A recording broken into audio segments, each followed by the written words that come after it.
Salut YouTube! Bienvenue dans cette vidéo qui inaugure la playlist Les méandres du litérarium où j'aimerais vous partager des réflexions sur mes pratiques de lectrice. J'ai eu l'idée de cette vidéo il y a déjà longtemps, au dernier festival du livre de Paris, donc en avril 2025. On est en 2026, il est temps que je prenne mon courage à deux mains et que je publie, enfin, donc j'espère que ça va vous plaire. N'hésitez pas à réagir en commentaire.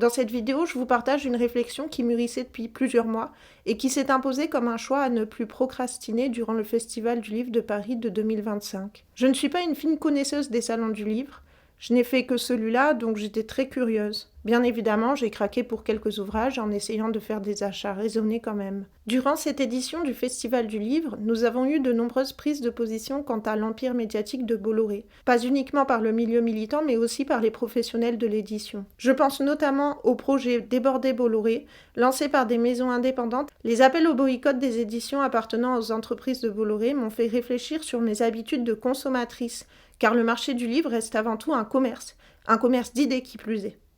Mon propos ne portera pas sur la personne de Bolloré, ni sur les idées politiques qu'il porte.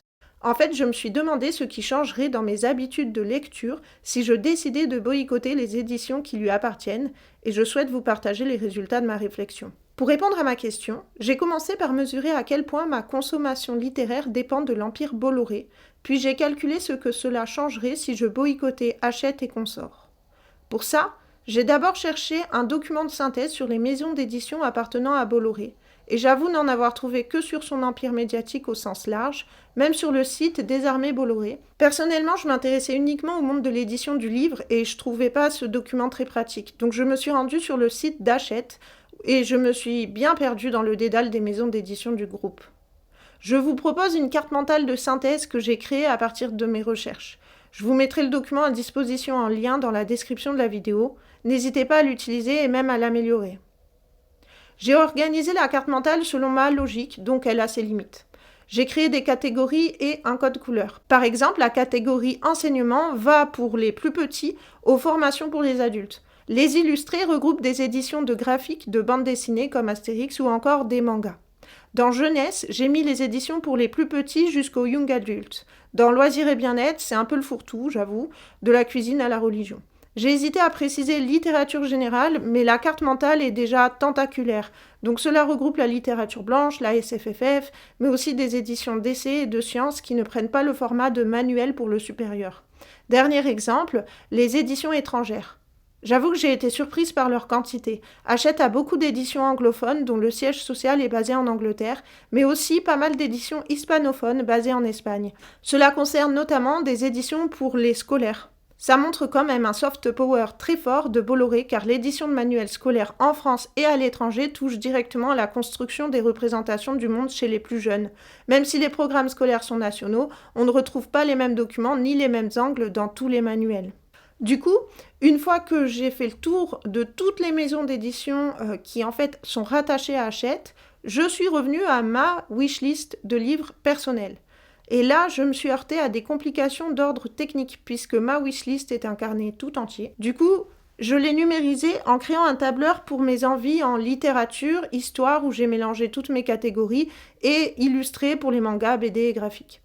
Alors du coup, là, c'est ma wishlist de il y a quelques mois. Donc c'est marrant parce qu'il y a pas mal de livres qui, entre-temps, sont peut-être sortis de ma wishlist. En littérature, j'ai un code couleur pour les livres qui se lisent en miroir, comme Capitale Nord et Capitale Sud.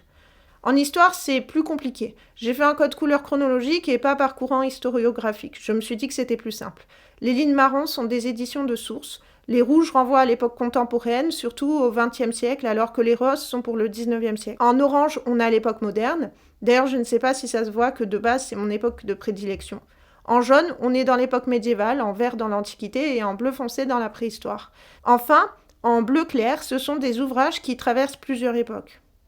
Côté illustré, les lignes roses sont des bandes dessinées, les bleus des mangas, et la ligne verte toute seule, là, c'est un roman graphique. En tout, du coup, j'avais envie d'acheter 83 livres en littérature, 214 livres en histoire, 42 illustrés.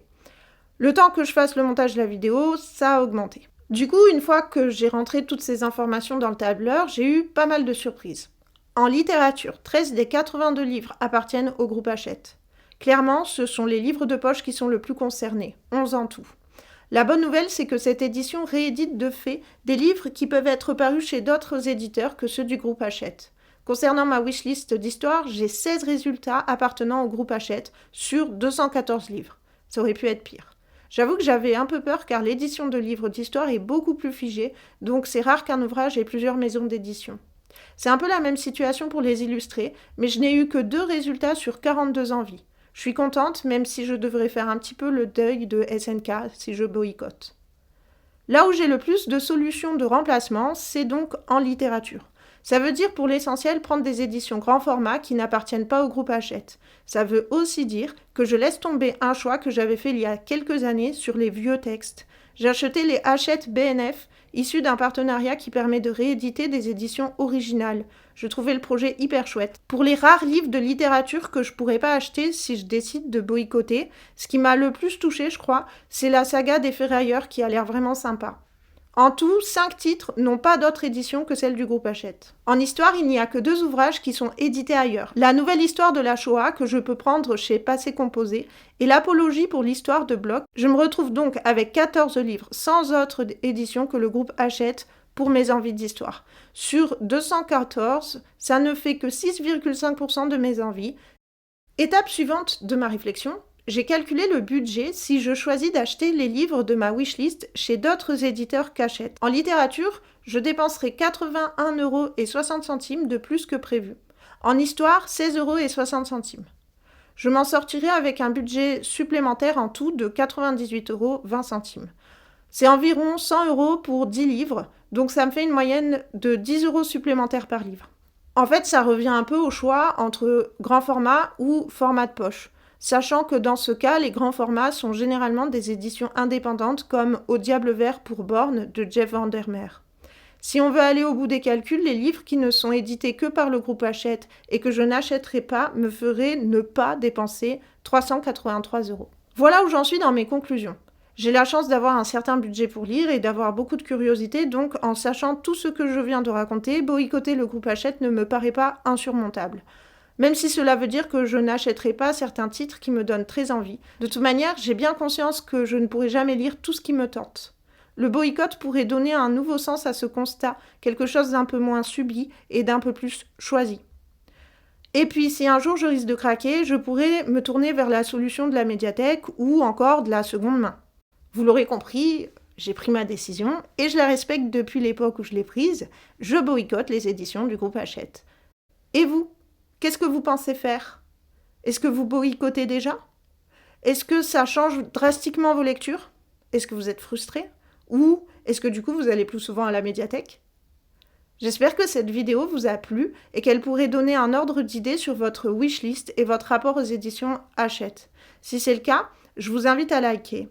De mon côté, je suis super contente de m'être lancée dans ce format de vidéo, de l'avoir enfin publié et je vous dis à très vite.